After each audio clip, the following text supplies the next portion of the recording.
Halo semuanya, selamat datang di channel Mahasiswa Milenial. Nah, di video ini aku akan memberikan tips dan juga cara membuat template presentasi untuk sidang skripsi, mulai dari bagian apa aja yang harus kalian masukkan ke dalam template PowerPoint sampai tips bagaimana cara untuk mempresentasikan PowerPoint kalian agar singkat dan tepat waktu. Sebelum itu, aku mohon untuk subscribe channel Mahasiswa Milenial dan jangan lupa untuk bunyiin loncengnya ya. Nah, di video ini aku akan menjelaskan bagaimana cara membuat template PowerPoint khususnya untuk sidang skripsi yang penelitiannya kuantitatif. Nah, sebelum membuat PowerPoint untuk presentasi sidang, sebaiknya kalian membaca dulu bagaimana ketentuan dari sidang skripsi di kampus kalian.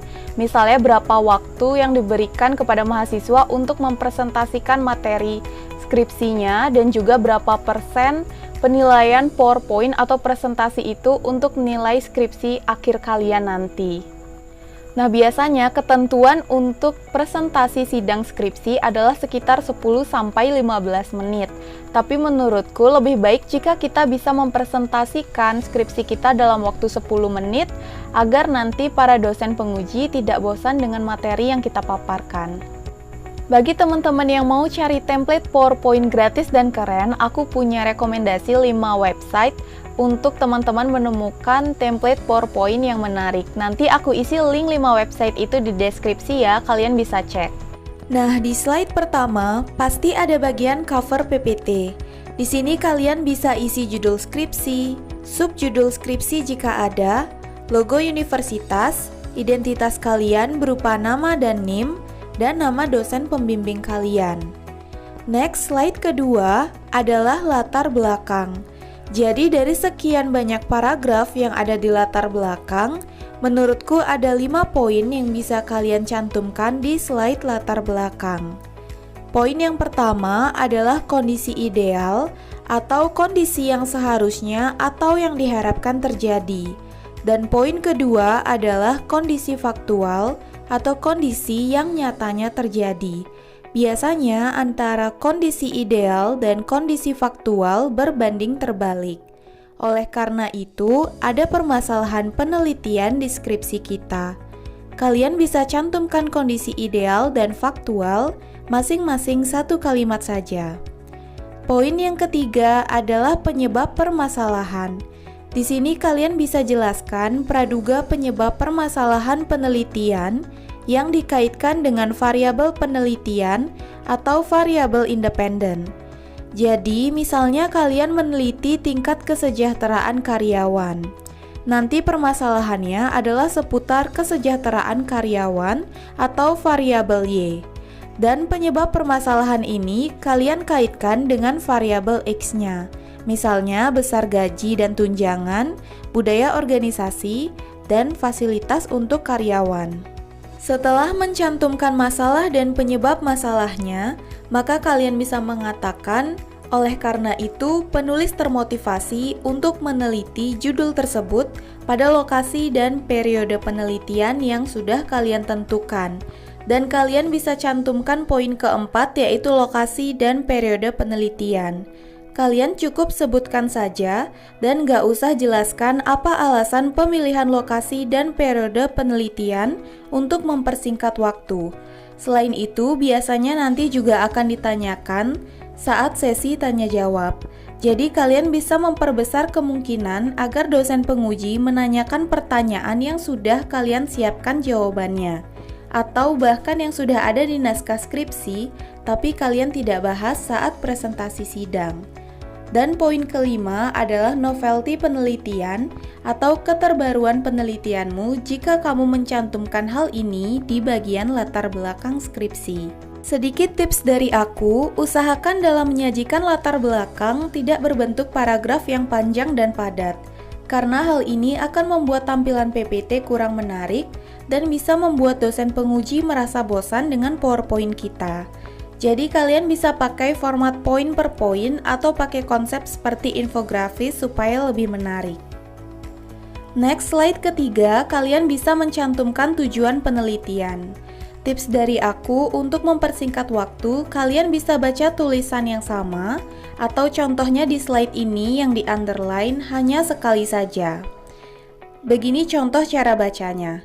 Adapun tujuan penelitian ini, yaitu untuk menguji secara empiris pengaruh GCG, publikasi laporan keuangan, dan IC pada nilai perusahaan. Jadi, kalian gak usah baca ulang tulisan yang sama di setiap tujuan penelitian. Nah, untuk bab 1, cukup kalian cantumkan latar belakang dan tujuan penelitian saja. Selanjutnya, ke bab 2. Di bab 2, aku mencantumkan slide untuk kajian pustaka, kerangka konseptual, dan hipotesis penelitian. Di sini aku nggak menjelaskan secara khusus slide untuk penelitian terdahulu, karena di ketentuan skripsiku juga nggak ada subbab untuk penelitian terdahulu. Dan aku jelasin penelitian terdahulunya di bagian hipotesis penelitian. Nah, slide yang pertama untuk di bab 2 adalah kajian pustaka. Di sini kalian cukup cantumkan judul subbabnya saja. Kalian boleh jelaskan yang mana grand teori dan yang mana supporting teori, serta relevansinya teori tersebut dengan variabel penelitian kalian. Misalnya seperti ini. Pada kajian pustaka, saya menggunakan teori sinyal sebagai grand teori yang menjelaskan ketiga variabel independen. Adapun supporting teori yang digunakan, yaitu teori agensi yang menjelaskan variabel GCG dan publikasi laporan keuangan, serta teori stakeholder yang menjelaskan intelektual kapital. Next slide, kalian cantumkan kerangka konseptual seperti ini.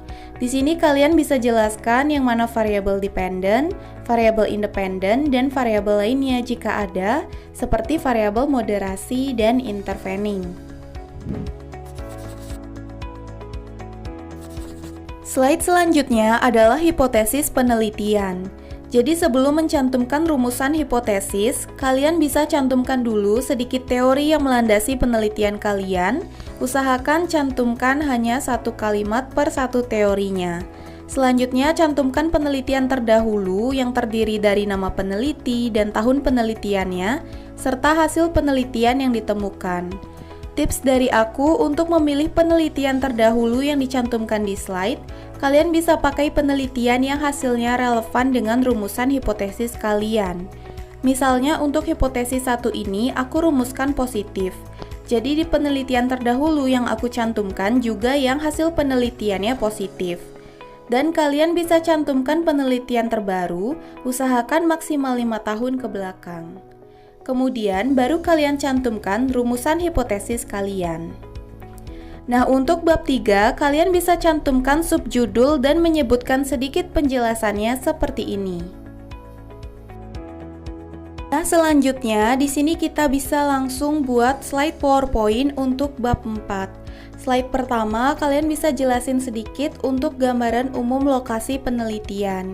Di sini aku cuma menyebutkan lokasi penelitianku karena menurutku lokasinya juga sudah cukup familiar. Kalau kalian yang lokasi penelitiannya di suatu daerah atau perusahaan, mungkin kalian bisa berikan sedikit uraian untuk di bagian ini. Bagi kalian yang penelitiannya menggunakan kuesioner, kalian juga bisa memberikan sedikit deskripsi tentang responden kalian. Nah, di sana juga aku mencantumkan tabel hasil seleksi pemilihan sampel. Untuk mempersingkat waktu, kalian bisa menjelaskannya dengan cara seperti ini. Berdasarkan kriteria sampel yang telah ditetapkan, terdapat 16 perusahaan sebagai sampel dengan jumlah amatan selama tahun 2016 sampai 2019 sebanyak 45. Nah, untuk hasil analisis statistik deskriptif atau hasil uji asumsi klasik, kalian bisa sajikan tabelnya seperti ini dan cukup berikan sedikit penjelasan saat presentasi. Atau kalau kalian mau mencantumkan sedikit penjelasannya di slide juga boleh, seperti ini contohnya. Misalnya, seperti slide ini, kalian bisa mengatakan bahwa nilai asimetri sig-to-tailed-nya sebesar 0,114 yang lebih besar dari level of significance, sehingga variabel-variabel penelitian residualnya berdistribusi normal. Jadi kalian nggak perlu baca angka lainnya di tabel, cukup baca angka yang menentukan hasil uji dan sedikit penjelasannya saja. Begitu pula untuk penjelasan tabel lainnya.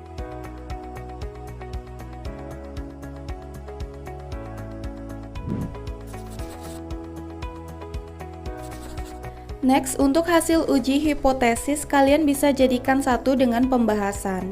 Jadi pertama kalian bisa mengatakan angka statistiknya dan penjelasannya seperti ini. Kemudian berikan sedikit pembahasan berdasarkan penelitian terdahulu dan teori yang melandasinya. Selanjutnya kalian bisa cantumkan sedikit pendapat dari kerangka berpikir kalian untuk menjelaskan kenapa hasil ini bisa terjadi. Baru diakhiri dengan menyampaikan apakah hipotesis itu diterima atau ditolak. Next, kalian bisa langsung lanjut ke bab 5 untuk menyampaikan simpulan dan saran. Untuk simpulan, cukup ditulis jawaban dari hipotesis saja seperti ini agar singkat. Jadi nggak usah ada pembahasannya lagi. Begitupun untuk saran bisa disampaikan dengan singkat aja. Dan slide terakhir, jangan lupa untuk mengucapkan terima kasih. Oke, sekian video dari mahasiswa milenial. Semoga video ini bisa membantu kalian yang mau sidang skripsi. Jangan lupa untuk like video ini dan subscribe channel mahasiswa milenial. Follow juga Instagram mahasiswa milenial 78. Terima kasih dan sampai jumpa.